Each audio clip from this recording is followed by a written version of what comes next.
लखनऊ में बड़ी आतंकी साजिश नाकाम हुई है। एटीएस ने अलकायदा के 2 आतंकियों को गिरफ्तार किया है। एडीजी प्रशांत कुमार ने कहा, मानव बम के जरिए 15 अगस्त के आसपास धमाके की साजिश रची गई थी। ये बड़ी जानकारी है। 15 अगस्त के आसपास लखनऊ सहित उत्तर प्रदेश के दूसरे जिलों, दूसरे शहरों को दहलाने की साजिश थी और ये जानकारी एटीएस के पास थी। इसीलिए एटीएस लगातार इन आतंकियों को अपने रडार पर लिया हुआ था एटीएस ने, और उसके बाद एटीएस ने सही वक्त पर इनको दबोच लिया। इनके पास से गोला बारूद भी बरामद हुई है और ये 2 तस्वीरें आप देख रहे हैं। आतंकी मिन्हास की तस्वीर एक तरफ आप देख रहे हैं, दूसरी तरफ आतंकी मसीरुद्दीन की। ये दोनों तस्वीरें, मसीरुद्दीन को मड़ियाव से गिरफ्तार किया गया है और मिन्हास को काकोरी से, दुबग्गा चौराहे के पास इसका घर है, वहां से गिरफ्तार किया गया है, जहां से एटीएस को बारूद मिला है, आईईडी मिला है, एक पिस्टल भी बरामद हुई है और मसीरुद्दीन के घर से बारूद के साथ साथ कुकर बम भी बरामद हुआ है। और मिन्हास की उम्र 30 से 32 साल बताई जा रही है। और हालांकि मिन्हास ने पूछताछ में यह भी कहा कि कुछ और लोग भी मौजूद थे वहां, लेकिन वो पहले ही बाहर जा चुके थे। और मसीरुद्दीन की उम्र भी 50 साल बताई जा रही है। और साथ ही साथ एडीजी लॉ एंड ऑर्डर ने अपनी प्रेस कॉन्फ्रेंस में यह भी कहा कि इनके कुछ साथी कानपुर में भी हैं और जो साथी फरार हैं उनकी तलाश भी की जा रही है। बड़ी बातें आपको जल्दी से बता देते हैं। गिरफ्तार आतंकी मिन्हास और मसीरुद्दीन दोनों ही उत्तर प्रदेश के रहने वाले हैं और 15 अगस्त के आसपास धमाके की साजिश थी। हो सकता है कुछ दिन पहले भी ये धमाका करते, लेकिन धमाके की साजिश 15 अगस्त के आसपास की थी और मानव बम के जरिए धमाके की साजिश थी। मानव बम मॉड्यूल का भी ये लोग हिस्सा थे और गिरफ्तार आतंकियों से प्रेशर कुकर बम बनाने का पूरा सामान मिला है। दोनों आतंकी सीरियल ब्लास्ट करना चाहते थे, यानी कि एक के बाद एक धमाके करके उत्तर प्रदेश को दहलाना चाहते थे। मानव बम के जरिए तबाही मचाने की साजिश थी, बड़ी तबाही करना चाहते थे। इनका हैंडलर पाकिस्तानी हैंडलर के संपर्क में ही थे और लगातार उससे ये सारा आदेश ले रहे थे। हैंडलर का नाम उमर अल मंदी बताया जा रहा है। कई दिनों से दोनों आतंकी यूपी एटीएस के रडार पर थे। यूपी एटीएस इनके बारे में सारी सूचनाएं इकट्ठा कर रही थी, इन पर नजर रखे हुए थी और उसके बाद यूपी एटीएस ने इनको धर दबोचा। और हमारे साथ हमारे 2 सहयोगी रणवीर और संजय त्रिपाठी दोनों मौजूद है इस वक्त। रणवीर, सबसे पहले जो कुछ पूरी बात एडीजी लॉ एंड ऑर्डर ने अपने प्रेस कॉन्फ्रेंस में कही, उस पर थोड़ा रोशनी डालिए और इसके अलावा कुछ और जानकारी आप लोगों को मिल पाई है क्या वहां पर?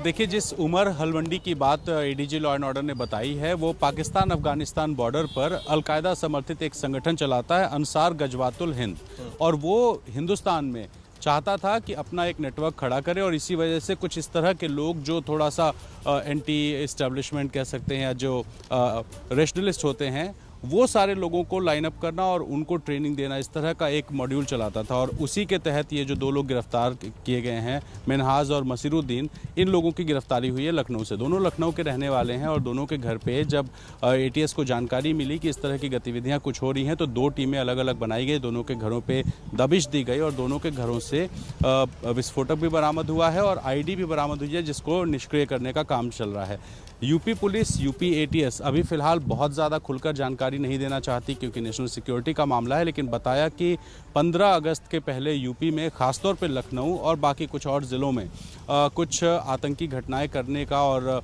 विस्फोट करने की प्लानिंग थी और उसी के तहत ये लोग विस्फोटक अपने घर में रखकर तैयारी कर रहे थे। यूपी एटीएस को सूचना मिली थी और ये भी बताया गया है जो लोग वहाँ पे पकड़े गए हैं उनके पास से कि उनके कुछ सहयोगी हैं जो नहीं मिले हैं। उनकी तलाश के लिए एटीएस की टीमें अलग अलग जगहों पर दबिश दे रही हैं, छानबीन कर रही हैं, पूछताछ हो रही है और ये फिलहाल इनके खिलाफ यूपी एटीएस का जो थाना है लखनऊ का, वहाँ पे मामला दर्ज किया जाएगा और मामला दर्ज करके कोर्ट से रिमांड ली जाएगी और रिमांड लेकर के इन लोगों से पूछताछ होगी ताकि जो इनके सहयोगी हैं और इनका जो पूरा नेटवर्क है उसके बारे में जानकारी हासिल की जाए। तो यूपी पुलिस और यूपी एटीएस लगातार इस मामले में अलग अलग जगहों पर छापेमारी, दबिश दे करके जो पूरा मॉड्यूल है और जो इसका टारगेट था वो सब कुछ पता करने की कोशिश कर रहा है। तो फिलहाल लिमिटेड जानकारी पुलिस की तरफ से दी गई है और ये रिक्वेस्ट की गई है कि जो भी कुछ जानकारियां ऑथेंटिक हों उन जानकारियों को चलाते हुए जो लाइव फुटेज है ना दिखाएं। तो एबीपी न्यूज़ एक जिम्मेदार चैनल होने की वजह से कोई लाइव फुटेज नहीं दिखा रहा है और जो लोग पकड़े गए हैं उन लोगों के बारे में जो जानकारी पुलिस ने दी है उसके तहत फिलहाल उन लोगों को रिमांड में लेकर पूछताछ होगी, इसकी तैयारी पुलिस कर रही है। जी रणवीर, मुझे एक बात और बताइए। बातचीत में जब मीडिया से वो बात कर रहे थे उन्होंने कहा कि इनके कुछ और साथी भी हो सकते हैं कानपुर में और उनकी भी तलाश की जा रही है। इसके अलावा मिन्हास ने भी 2 लोगों का जिक्र किया कि 2 लोग पहले से मौजूद थे लेकिन वो कुछ देर पहले ही बाहर गए थे। तो किस तरीके से तलाशी अभियान चल रहा है और कहाँ कहाँ, क्या यूपी के दूसरे और जिलों में भी तलाशी को और बढ़ाया जा रहा है? साथ ही साथ सुरक्षा व्यवस्था को कैसे अपग्रेड किया गया है? देखिए, जो लोग पकड़े गए हैं उन घरों में बताया जा रहा है कुछ और लोग रहते थे और वो कहीं बाहर थे, इस वजह से वो नहीं हैं। तो लखनऊ और आसपास के ज़िलों में खास तौर पे अलग अलग टीमें बनाई गई हैं यूपी पुलिस और यूपी एटीएस की, जो छानबीन कर रही हैं, पूछताछ कर रही हैं। और साथ ही जो ऐसे सेंसिटिव ज़िले हैं उत्तर प्रदेश में जहाँ पर इन लोगों का टारगेट हो सकता था कि वो कुछ हमले वगैरह करते, उन सारे ज़िलों में सतर्कता बढ़ाई गई है और वहाँ पे अलर्ट दिया गया है। तो जो भी लोग हैं, कितने लोग हैं, कौन लोग हैं, कहाँ के हैं, ये सब फिलहाल जानकारी नहीं दी गई है और इसी बात की पड़ताल की जा रही है कि आखिर कितने लोग थे इस पूरे गैंग में और ये सारे लोग जो हैं अभी कहाँ तक जा सकते हैं। तो ये सारा कुछ चूँकि पुलिस का मामला है और नेशनल सिक्योरिटी का मामला है, तो कुछ भी अंदाज़ा लगा करके बोलना ठीक नहीं है, लेकिन दबिश दी जा रही है, टीमें बनाई गई हैं और वो टीमें लगातार अलग अलग आसपास के जो ज़िले हैं उन जगहों पर छानबीन कर रही है। जी आप रहिए हमारे साथ। संजय भी जुड़े हुए हैं और पंकज हमारे वरिष्ठ सहयोगी इस वक्त जुड़ गए हमारे साथ। पंकज जी, जो पूरी बातचीत कही एडीजी लॉ एंड ऑर्डर ने, उसमें सबसे अहम लाइन जो थी वो ये थी कि 15 अगस्त के आसपास लखनऊ सहित कई और जिलों को दहलाने की कोशिश थी या प्लान बना हुआ था पहले से ही। तो बड़ी चिंता की बात है। हालांकि अच्छी बात सबसे ये रही कि एटीएस ने उनको पहले ही दर दबोचा। आदर सब सोचे ने, लखनऊ में अलकायदा से जुड़े हुए लोग हैं और जिनका हैंडलर कोई और नहीं पाकिस्तानी था। अंसार गजवातुल हिंद से जुड़े हुए लोग थे। तो कितने खतरनाक थे ये, मानव बम से लेकर के प्रेशर कुकर बम बनाने में एक्सपर्ट माने जाते हैं। तो इनकी पूरी तैयारी थी। आप समझिए इस बात को कि कितना बड़ा खतरा था जो टल गया है। और केंद्रीय एजेंसी और यूपी एटीएस काफी दिनों से इन दोनों को ट्रैक कर रही थी। जब पुख्ता इस बात की जानकारी मिल गई कि इस जगह पर इस वक्त जाने पर हम इन दोनों को पकड़ सकते हैं, क्योंकि ये भी खतरा था ये जाएं और इस सामने से रिट्रैक्ट करें। दूसरी बात देखिए कि जब एटीएस की टीम पहुंची थी वो कितने शार्प थे।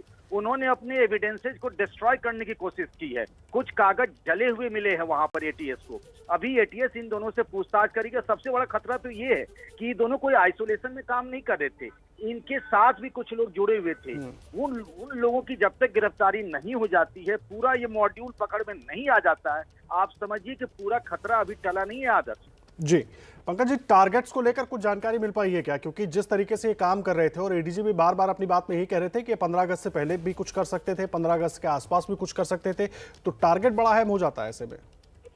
देखिए, जब तक इस पूरे मॉड्यूल के सब लोगों से पूछताछ नहीं हो जाती है, अब इन दोनों से अलग अलग फिर दोनों को आमने सामने बिठाकर पूछताछ होगी। ये खाली बताया गया है कि 15 अगस्त तक और 15 अगस्त को इनको कुछ बड़ी घटना को अंजाम देना था जिससे दहल जाए, मैक्सिमम डैमेज हो। उसमें दो तरह के टारगेट थे, एक तो भीड़ भाड़ वाली जगह पर बम एक्सप्लोजन करना है या फिर किसी एक बड़े आदमी को टारगेट करना है। अब वो बड़ा आदमी कौन है इसके बारे में भी पूरी जानकारी नहीं मिली है। तो धीरे धीरे करके जैसे इससे पूछताछ होगी, आईबी और दूसरी भी एजेंसियां भी इनसे पूछताछ करेंगी तो सारी जानकारी सामने आएगी। लेकिन यकीन मानिए कि अलकायदा के इंडियन मॉड्यूल जो है उसके साथ जुड़े हुए ये दो लोग लखनऊ में, और किसी भी आतंकी घटना को अंजाम देने से पहले गिरफ्तारी एक राहत की बात है। जी आप रहिए पंकज जी हमारे साथ। संजय भी लगातार हमारे साथ ग्राउंड जीरो से जुड़े हुए हैं। संजय, लगातार एटीएस की तरफ से पूरी जानकारी दी गई और सुबह से बहुत सारी जानकारियां आपने भी दर्शकों तक पहुंचाई है। बड़ा सवाल ये उठता है कि इसके बाद इस पूरी जांच की कड़ी को कैसे जोड़ेगी एटीएस, क्योंकि खुद एटीएस जो लॉ एंड ऑर्डर के डीजी हैं वो कह रहे हैं कि और भी कई आतंकी हैं अभी। बिल्कुल आदर्श, जिस तरह से एडीजी एलओ प्रशांत कुमार ने बताया कि इनके साथ कई शहरों के लोग जुड़े थे, 40-50 लोगों का एक बड़ा नेटवर्क था इनका और उसी पे ये काम कर रहे थे। तो ये मान के चलें, जैसा कानपुर का जिक्र हुआ है, तो मैं आपको बताना चाहूँगा कानपुर पहले भी चर्चा में रहा है आतंकवादियों की गिरफ्तारी से लेकर के, और आईएसआई एजेंट्स तक की अरेस्टिंग कानपुर से हुई हैं। और इसके अलावा सिमी का गढ़ भी कानपुर माना जाता रहा है। जब सिमी इख्वान कॉन्फ्रेंस हुई थी कानपुर के हलीम मुस्लिम इंटर कॉलेज में, उसके बाद ही सिमी चर्चा में आया था। तो कई सारे सिमी के एजेंट भी कानपुर से पकड़े जा चुके हैं, कई आईएसआई के एजेंट पकड़े जा चुके हैं, कई टेररिस्ट कानपुर से पकड़े जा चुके हैं। तो निश्चित रूप से कानपुर से इनका कनेक्शन है। इसके अलावा वेस्टर्न यूपी के कुछ जिले ऐसे हैं जहां से ये लोग जुड़े हुए थे। एटीएस की जो टीमें अभी कार्रवाई कर रही हैं, इन्हीं जिलों में दबिश दी है, इन्हीं जिलों में जाकर के टीमें लगातार पड़ताल कर रही हैं। और जैसा कि मैं मिनहाज के घर पे खड़ा हूं, मिनहाज यहीं से गिरफ्तार हुआ था और बताया जाता है कि इसी घर से जब एटीएस आई है उसके ठीक पहले कुछ लोग और जो मौजूद थे वो यहाँ से धीरे से खिसक गए। तो ऐसे में उन लोगों की गिरफ्तारी भी बहुत इंपॉर्टेंट है, क्योंकि वो एक बड़ी कड़ी साबित हो सकते हैं। उनके बारे में ये मालूमात करनी जरूरी है कि वो लोग कौन थे, वो यहाँ क्यों आए थे, उनका क्या लेना देना अलकायदा से। इस तरह की तमाम सूचनाएं, तमाम जानकारियां जुटाना अभी बाकी है। यहाँ से ही कुकर बम विस्फोट हुआ था और एबीपी न्यूज़ ने सबसे पहले ये जानकारी दी थी कि भीड़ भरे बाजार में ब्लास्ट करना इनका मकसद था। तो इस तरह की तैयारियां थी, इनके मन की जो मंशा थी वो बहुत खतरनाक थी। अब ज़रूरत है कि इनके पूरे नेटवर्क को ध्वस्त करने की, जो 40-50 लोगों का अलग अलग शहरों में होने का जिक्र किया जा रहा है, उनकी गिरफ्तारी आदर्श बेहद अहम है। और वो अब एटीएस उसके लिए छापेमारी फिलहाल कर भी शुरू भी हो चुकी है उसके लिए। जी, आप रहिए संजय। पंकज जी में हमारे साथ जुड़े हैं। पंकज जी, एक बड़ा अहम सवाल हो जाता है, कामयाबी बहुत बड़ी है यूपी एटीएस की, जिस तरीके से इन आतंकियों को धर दबोचा गया और जिस तरीके से सारी कड़ियों को जोड़ा जा रहा है। लेकिन बड़ा सवाल ये है, अलार्मिंग ये केंद्रीय एजेंसियों के लिए भी है, क्योंकि स्लीपर सेल्स एक बार फिर एक्टिव होते जा रहे हैं।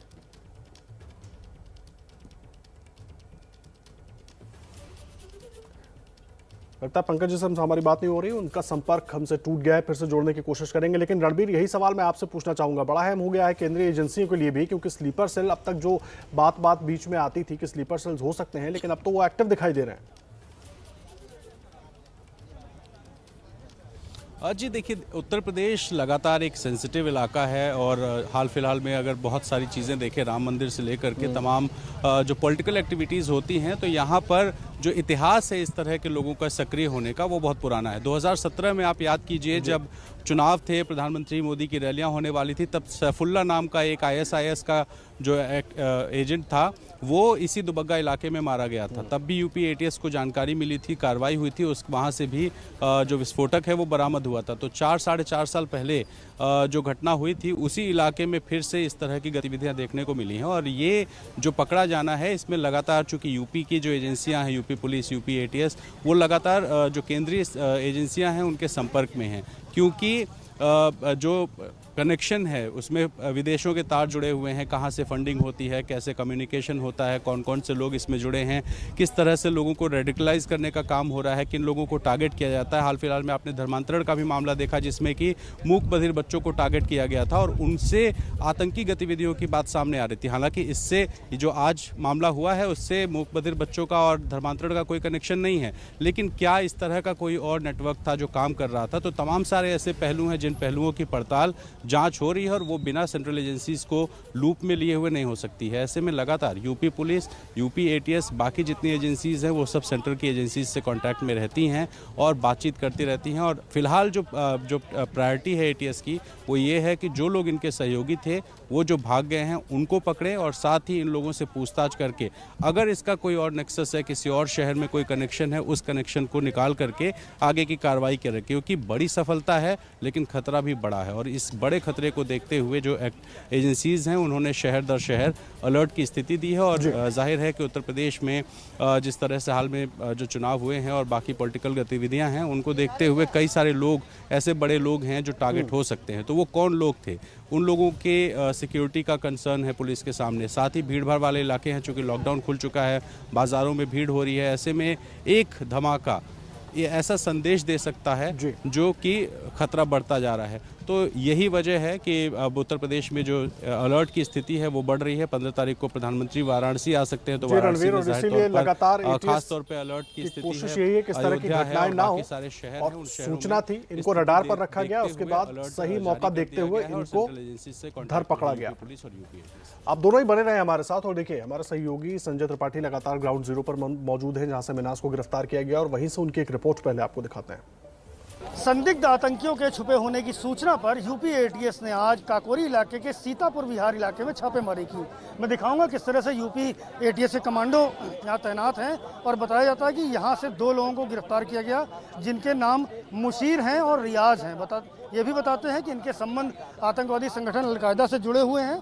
इनसे पूछताछ के आधार पर ये जानकारी मिली है कि ये लोग कई भारतीय जनता पार्टी के नेताओं को निशाना बनाए हुए थे और इनके साथ इनके पास विस्फोटक था। आप देख सकते हैं कि किस तरह से यूपी एटीएस के जवान अभी उस मकान से निकले हुए हैं और जिप बैग हैं उनमें बताया जा रहा है कि विस्फोटक मौजूद है और उसको सेफ बॉक्स में लेकर के यहाँ से जा रहे हैं। काफ़ी देर से यूपी एटीएस के जो अधिकारी हैं वो जांच पड़ताल कर रहे थे, साथ ही जो बम स्क्वाड था वो जांच पड़ताल कर रहा था, जिसके बाद में साफ तौर पर देखा जा सकता है कि कैसे उन बम को, उन विस्फोटकों को सेफ बैग में ले जाया गया। और बाईं ओर की तस्वीर दिखाऊंगा कि लगातार उस गैरेज में जो रियाज का बताया जाता है, वहाँ यूपी एटीएस के कमांडो तैनात हैं और सुबह से ही ये कार्रवाई यहाँ जारी है। और अभी थोड़ी देर पहले यहाँ से वो विस्फोटक सामग्री ले जाई गई है जिसके बारे में यूपी एटीएस को सूचना थी और अब आगे की कार्रवाई जारी है।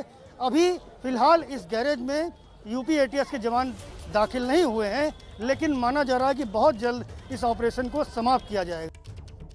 तो ग्राउंड जीरो से संजय त्रिपाठी की रिपोर्ट आप देख रहे थे और सवाल बड़ा यही है कि 15 अगस्त के पहले आसपास आतंकियों की तैयारी थी कि वो किसी तरह की साजिश करें, किसी तरह से दहलाए उत्तर प्रदेश को, न केवल लखनऊ में दूसरे अलग अलग हिस्सों में भी इस तरह की घटनाओं को वो अंजाम दें और उसके लिए पूरी तैयारी वो कर रहे थे। बाकायदा गोला बारूद खासी संख्या में इकट्ठा कराया गया था, भारी मात्रा में बारूद मौजूद था, आईडी मौजूद थी, कुकर बम बनाने का पूरा सामान उनके पास मौजूद था, पिस्टल मौजूद थी और इनके कई साथी दूसरे शहरों में भी, यानी कि जिस तरह से डीजी एलओ ने कहा कि वो कानपुर में भी मौजूद हैं और भी कई साथी हो सकते हैं जो फरार भी बताए जा रहे हैं, उनकी भी तलाश की जा रही है। और देखिए अपनी पूरी जो जानकारी एडीजी एलओ की तरफ से दी गई उसमें उन्होंने पूरा ब्यौरा दिया कि इनके पास से क्या कुछ गोला बारूद, किस तरह से आईडी बरामद हुई है, सब कुछ एक बार आपको सुनवाते हैं क्या कहा उन्होंने। एटीएस की हमारी टीम ने अल-कायदा समर्थित अंसार गजवातुल हिंद से जुड़े 2 आतंकियों को गिरफ्तार किया है। उनके पास से असलहे तथा विस्फोटक सामग्री बरामद हुई है। और देखिए अलकायदा के एक मॉड्यूल के जरिए इन आतंकियों को बाकायदा ट्रेन किया गया था और इनका एक तरीके से कहा जाए इनको रेडिकलाइज किया गया था, तैयार किया गया था स्लीपर सेल्स को, ताकि वो वक्त जब जरूरत पड़े तो वहां पर वो एक्टिवेट हो जाए और इनको एक्टिव किया गया था। इसीलिए ये इन तमाम चीज़ों को इकट्ठा कर रहे थे। अब एटीएस कड़ी दर कड़ी इस पूरे मामले की जोड़ेगी कि आखिर इनको ये बारूद कहाँ से मिला, ये आईडी कहाँ से मिले, कुकर बम बनाने का ये सामान कहाँ से मिला और पिस्टल इनके पास कहाँ से आई और इनके साथ और कौन कौन से लोग जुड़े हो सकते हैं या वो उत्तर प्रदेश के किन किन हिस्सों में हो सकते हैं। ये पूरी जानकारी एटीएस हर कड़ी को जोड़कर निकालने की कोशिश करेगी। छापा मारा जहां से मिनाज अहमद को गिरफ्तार किया और मड़ियाओं से मसीरुद्दीन को गिरफ्तार किया गया और उनके पास से गोला बारूद, हथियार, आईडी ये सब कुछ बरामद किया गया है और इनकी साजिश थी 15 अगस्त के पहले उत्तर प्रदेश में लखनऊ सहित दूसरे जिलों को दहलाने की। लेकिन एटीएस ने वक्त रहते इनको अपने रडार पर लिया, सारी सूचना इकट्ठा की और इनको धर दबोचा और इनके पास से ये सब कुछ बरामद किया गया है। अब एटीएस एक एक करके कड़ी दर कड़ी इस पूरे मामले को जोड़ने की कोशिश करेगी। लेकिन साथ ही साथ आपको बता दें इन आतंकियों का कनेक्शन पाकिस्तान से भी था, क्योंकि पाकिस्तान से ही इनको सारी कमांड मिल रही थी। इनका जो हैंडलर था उमर हलवंडी वो पाकिस्तान का ही था। एक बार सुनवाते हैं आपको एटीएस की तरफ से जानकारी क्या दी गई है। पाकिस्तान अफगानिस्तान बॉर्डर क्षेत्र में पेशावर क्वेटा एरिया जो पाकिस्तान का है, वहाँ से आतंकवादी गतिविधि संचालित की जा रही है। उक्त कार्य के लिए उमर हलवंडी द्वारा भारत में अल-कायदा इंडियन सबकॉन्टिनेंट मॉड्यूल के संगठन में सदस्यों की भर्ती तथा उन्हें रेडिकलाइज करने का कार्य किया जा रहा है। इसी के अंतर्गत उमर हलवंडी ने कुछ जिहादी प्रवृत्ति के व्यक्तियों को लखनऊ में चिन्हित कर एवं उन्हें नियुक्त कर अल-कायदा का मॉड्यूल को खड़ा किया गया है।